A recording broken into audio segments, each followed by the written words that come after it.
Hi friends, welcome to our channel Vignan servers. ఈ వీడియోలో మనం డిపార్ట్మెంటల్ సంబంధించి one of the important topic అయిన ఏపీ ఫైనాన్షియల్ కోడ్ వాల్యూమ్ 1 గురించి డిస్కస్ చేద్దాం.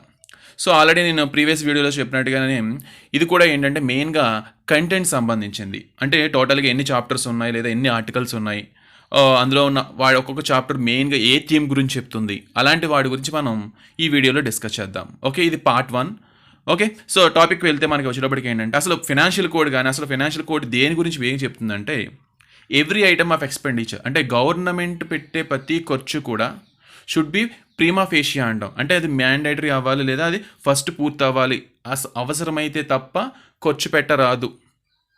అయితే అలాంటి దాని గురించే మనకి మెయిన్గా ఫైనాన్షియల్ కోడ్ చెప్తుంది. అలాగే ఇంకోటి ఏంటంటే షుడ్ బి రికవర్డ్, అంటే ఏంటి, దానికి సంబంధించిన శాంక్షన్ బడ్జెట్ ఉన్నప్పుడు మాత్రమే అది కవర్ చేయాలి. అలాగే దీనికోసం ఏంటంటే ఒక కాంపిటేటివ్ అథారిటీ, అంటే ఎవరు పడితే వాళ్ళకి శాంక్షన్ చేయకుండా దాని సర్టెన్ అథారిటీ కానీ ఆ ఒక అడ్మినిస్ట్రేటివ్ డిపార్ట్మెంట్ శాంక్షన్ ఇలాంటి వాటి గురించి క్లియర్ గైడ్లైన్స్ అన్నీ కూడా ఈ ఫైనాన్షియల్ కోడ్లో మెన్షన్ చేయడం అనేది జరిగింది.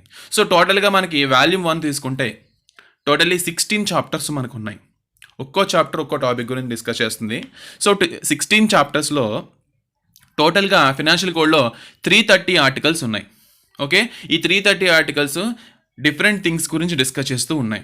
సో వీటి వచ్చినప్పటికి ఏంటంటే ఈ యొక్క 330 ఆర్టికల్స్ని 16 చాప్టర్స్గా డివిజన్ చేయడం జరిగింది. ఓకే, సో ఒక్కొక్క చాప్టర్లో ఉన్న మెయిన్ థీమ్ ఏంటి, అలాంటి వాటి గురించి, అలాగే ఆ చాప్టర్ ఎన్ని ఆర్టికల్స్ ఉంటాయి అన్న దాని గురించి మనం డిస్కస్ చేద్దాం. సో ఫస్ట్గా మనకు వచ్చేప్పటికి ఏంటంటే chapter 1. So chapter 1 introductory chapter అంటాం. దీంట్లో 1 to 5 ఆర్టికల్స్ ఉంటాయి. అంటే ఈ యొక్క ఇంట్రడక్టరీ అంటే అసలు జనరల్గా ఏంటి, గవర్నమెంట్ ఏ విధంగా ఖర్చు పెడుతుంది లేదా దాని యొక్క ఇన్కమ్ ఏంటి, రిసిప్ట్స్ అంటాము, ఎక్స్పెండిచర్ అంటాము, అలాగే టోటల్గా ఎలాంటి అకౌంట్స్ ఉండాలి, ఇలాంటి వాటి గురించి మనకి ఇంట్రడక్టరీగా చాప్టర్గా మనం చెప్తాం. ఇదంతా కూడా చాప్టర్ 1. ఓకే, అంటే ఏంటని చెప్తాం. అలాగే చాప్టర్ 2 వచ్చేప్పటికి డెఫినేషన్స్. దీని గురించి 6th ఆర్టికల్ చెప్తుంది. డెఫినేషన్ అంటే ఏంటంటే సింపుల్గా మనకి ఫర్ ఎగ్జాంపుల్ గవర్నర్ అంటే ఈజ్ ద హెడ్ అని, అలాగే కన్సల్టేటెడ్ ఫండ్ అని, అంటే కన్సల్టేటెడ్ ఫండ్ ఉంటుంది మనకి, అలాగే కాంటిజెన్సీ ఫండ్ అని చెప్పి మనకు ఉంటుంది. 2 type ఆఫ్ ఫండ్స్ ఉంటాయి జనరల్గా.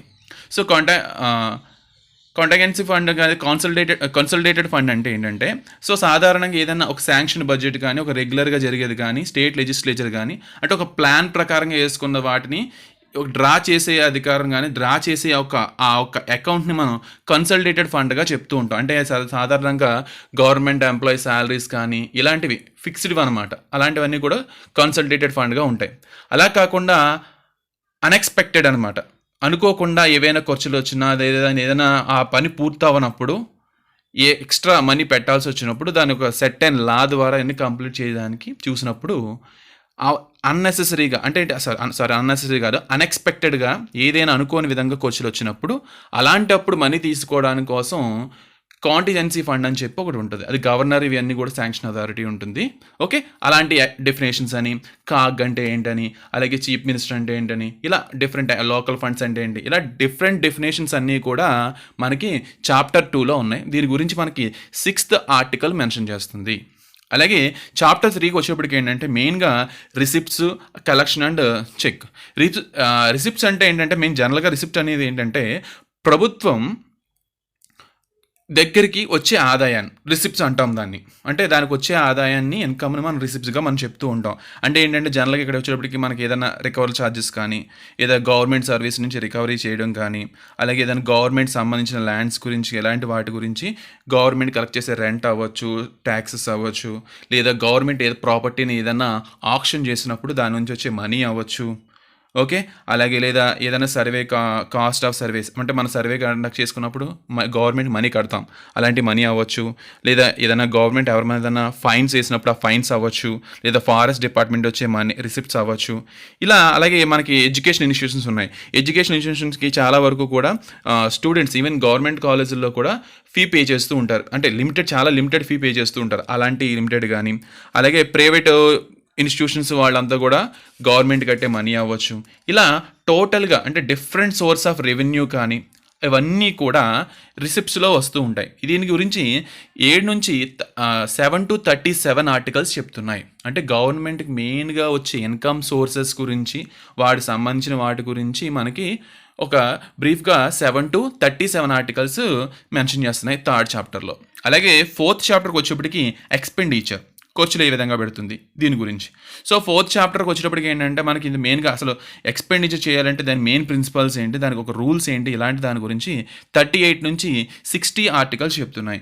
అంటే ఏంటంటే సాధారణంగా ఏదైనా ఒక గవర్నమెంట్ ఎక్స్పెండిచర్ చేయాలంటే మెయిన్గా శాంక్షన్ చేయాలి. గవర్నమెంట్ శాంక్షన్ చేసినప్పుడు మాత్రమే ఆ శాంక్షన్ దానికి మాత్రమే ఖర్చు పెట్టాలి అని చెప్పి మనకు ఉంటాయి. అంటే ఫర్ ఎగ్జాంపుల్ ఏదైనా ఒక పోస్ట్ అంటే ఏంటి, ఈవెన్ చిన్న అటెండర్ ఫర్ ఎగ్జాంపుల్ మన వాలంటీర్ పోస్ట్ ఉంది. సో ఈవెన్ ఆ వాలంటీర్ పోస్ట్ కూడా శాంక్షన్ అయితే తప్ప ఆ ఒక్క 5,000 కూడా డ్రా చేయడానికి లేదు. ఈవెన్ 5,000 కాదు, 1 రూపీ కూడా గవర్నమెంట్ నుంచి శాంక్షన్ లేకుండా డ్రా చేయకూడదు. సో ఒకవేళ అలాగే ఆ శాంక్షన్ ఏ విధంగా వస్తుంది, ఆర్డర్ ఏ విధంగా ఉంటుంది, ఆ కమ్యూనికేషన్ ఎలా ఉంటుంది, సో శాంక్షన్ వచ్చినప్పుడు ఏ విధంగా, అలాగే శాంక్షన్ ఏ విధంగా క్యాన్సిల్ అయిపోతుంది, అలాగే కాంట్రాక్ట్స్ కానీ ఏమైనా ఏరియాస్ బాకీలు ఉంటే వాటిని ఏ విధంగా వసూలు ఇవ్వాలి, ఓకే, ఓవర్ ఛార్జెస్ కానీ ఇలాంటివి అన్నీ కూడా ఆ టైప్ ఆఫ్ ఎక్స్పెండిచర్స్ కానీ ఏ విధంగా చేయాలి, ఆ ప్రిన్సిపల్స్ అన్నీ కూడా మనకి 4th చాప్టర్లో డిస్కస్ చేయడం జరిగింది. ఓకే, 4th చాప్టర్ అంతా కూడా ఎక్స్పెండిచర్ అంతా కూడా ఉంటుంది, 38 నుంచి 60 ఆర్టికల్స్. అలాగే 5th చాప్టర్కి వచ్చేప్పటికి establishment claims of the government service and recoveries from them.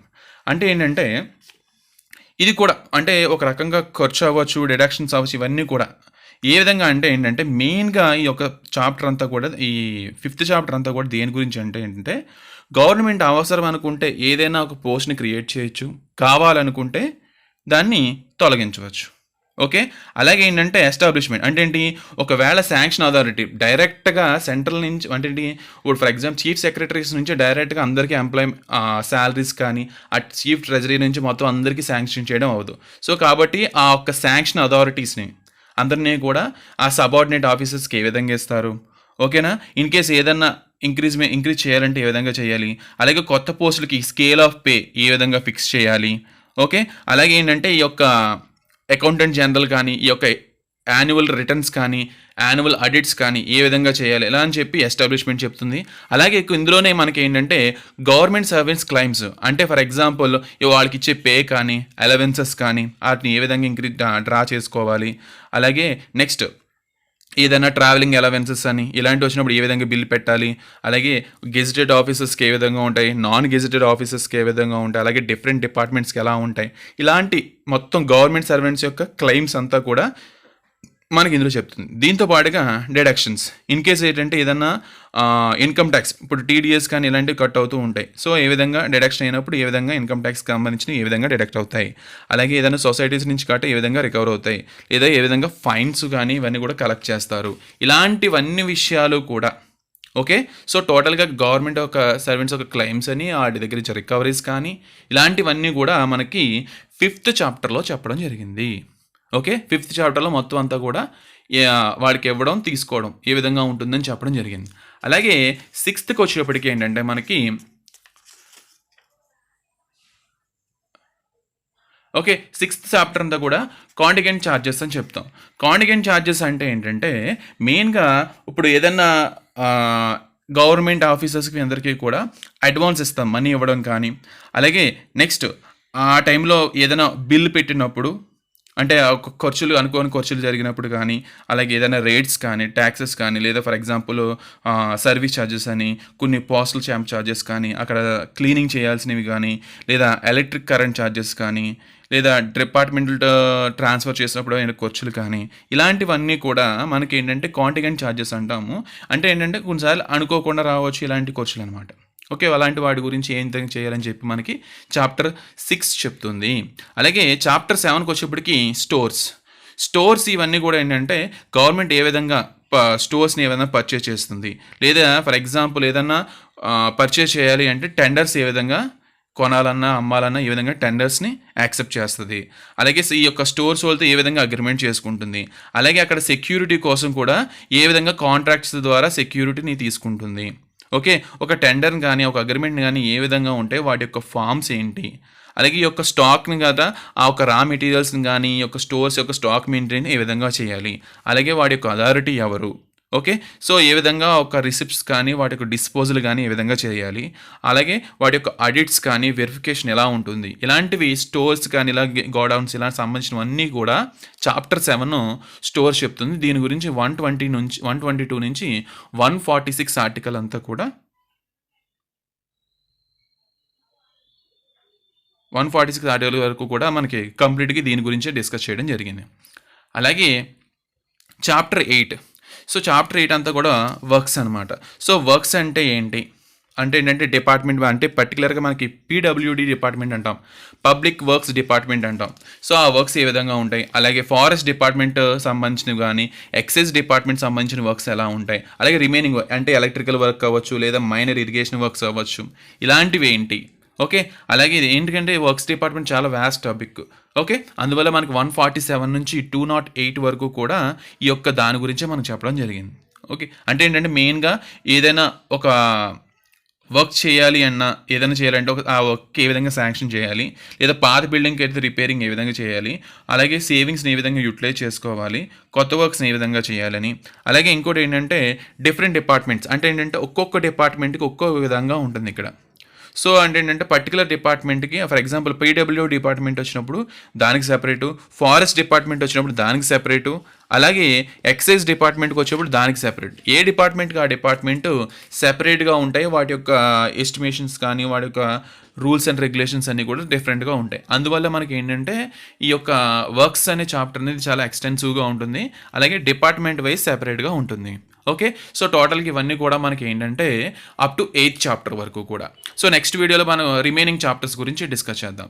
Okay. ఒకసారి సింపుల్గా గ్లాన్స్ వేస్తే మనకి ఏంటంటే సో చాప్టర్ 1కి వచ్చేప్పటికి ఏంటంటే అసలు ఈ యొక్క ఫైనాన్షియల్ కోడ్ అంటే ఏంటి, గవర్నమెంట్కి ఏ విధంగా ఆదాయాలు వస్తాయి, ఏ విధంగా ఖర్చులు పెడతా అంటే ఏంటి అని చెప్పి జస్ట్ ఇంట్రడక్షన్ చెప్తుంది. చాప్టర్ 2కి వచ్చేప్పటికి డెఫినేషన్స్ అంటే ఏంటంటే డిఫరెంట్ టాపిక్ అంటే టర్మ్స్ మనకి చాలా టర్మ్స్ కనిపిస్తాయి, ఆ టర్మ్స్కి యొక్క అర్థం ఏంటి, పదాల యొక్క అర్థం ఏంటి అని చెప్పి చాప్టర్ 2 చెప్తుంది. అలాగే చాప్టర్ 3కి వచ్చేప్పటికి ఏంటంటే రిసిప్ట్స్ అంటే గవర్నమెంట్కి ఏ విధంగా ఇన్కమ్ వస్తుందో దాన్ని ఏ విధంగా కలెక్ట్ చేస్తుంది, ఏ విధంగా దానిపై వెరిఫై కానీ ఆడిట్స్ కానీ ఏ విధంగా ఉంటాయి, ఇలాంటివన్నీ కూడా చాప్టర్ 3 చెప్తే చాప్టర్ 4లో ఎక్స్పెండిచర్ ఏ విధంగా ఖర్చు పెడుతుంది, ఖర్చు పెట్టాలంటే ఏ కండిషన్స్ ఉంటాయి, దానికి శాంక్షన్స్ ఏంటి, దానికి అథారిటీ ఏంటి, ఏ విధంగా ఆ యొక్క ప్రిన్సిపల్స్ రూల్స్ ఉంటాయని చెప్పి చాప్టర్ 4 చెప్తుంది. అలాగే చాప్టర్ 5కి వచ్చేప్పటికి ఏంటంటే ఈ యొక్క ఎక్స్పెండిచర్లో ఇన్కమ్ రిసిప్ట్స్లో మధ్యలో ఉన్న ఎస్టాబ్లిష్మెంట్స్ ఏంటి, ఎవరు అంటే ఏదైనా ఒక గవర్నమెంట్ సర్వెంట్ కనుక అపాయింట్ చేసి ఆ సర్వెంట్ ద్వారా ఏ విధంగా రిసిప్ట్ తీసుకుంటుంది, ఏ విధంగా ఎక్స్పెండిచర్ చేస్తుంది, ఆ యొక్క శాంక్షనింగ్ అథారిటీ, ఆ యొక్క ట్రెజరీ అథారిటీ ఎవరికి వస్తుంది, ఇలాంటి వాటి గురించి మనకి చాప్టర్ 5 చెప్తుంది. అలాగే చాప్టర్ 6కి వచ్చేప్పటికి ఏంటంటే కాంటింజెంట్ ఛార్జెస్, కొన్ని అనుకోని ఖర్చులు కానీ ఇలాంటివి వచ్చినప్పుడు ఏ విధంగా చేయాలి, సో వాటి యొక్క ప్రొసీజర్ ఏంటి, ఇలాంటివన్నీ కూడా మనకు చెప్తుంది. అలాగే చాప్టర్ 7కి వచ్చేప్పటికి స్టోర్స్ ఏంటంటే గవర్నమెంట్ సంబంధించిన స్టోర్స్ మెయింటెనెన్స్ కానీ, వాటి యొక్క టెండర్ తీసుకోవడం కానీ, లేదా వాటి సెక్యూరిటీ కోసం కాంట్రాక్ట్లు పీల్చుకోవడం కానీ, నెక్స్ట్ వాటికి సంబంధించిన వెరిఫికేషను, ఆడిట్, ఇలాంటి స్టోర్స్ మెయింటెనెన్స్ అంతా కూడా చాప్టర్ 7 చెప్తుంది. చాప్టర్ 8కి వచ్చేప్పటికి ఏంటంటే వర్క్స్ అంటే పీపుల్కి ఉపయోగపడే వర్క్స్. ఇక్కడికి వచ్చేటప్పటికి డిపార్ట్మెంట్ వైజ్గా అంటే మెయిన్గా మనకి ఇక్కడ 3 డిపార్ట్మెంట్ కనిపిస్తాయి. పీడబ్ల్యూడి పబ్లిక్ వర్క్స్ డిపార్ట్మెంటు, అలాగే సెకండ్ వన్ వచ్చేటప్పటికి ఏంటంటే forest department, and third one excise department. So వాటి యొక్క రూల్స్ ఏంటి, రెగ్యులేషన్స్ ఏంటి, ఏ విధంగా వర్క్ ఉంటుందో, వాటి యొక్క శాంక్షన్ ఏంటి, ఏ విధంగా వెరిఫై చేస్తారు, అక్కడ ఏ విధంగా ఆ ఒక్క మనీని ఫిక్స్ చేస్తారు, ఇలాంటివన్నీ కూడా చెప్పడం జరిగింది. ఓకే. సో నెక్స్ట్ వీడియోలో రిమైనింగ్ చాప్టర్స్ గురించి వాటి యొక్క కంటెంట్స్ గురించి మనం డిస్కస్ చేద్దాం. Okay. If you like my video please like, share and subscribe. Thank you.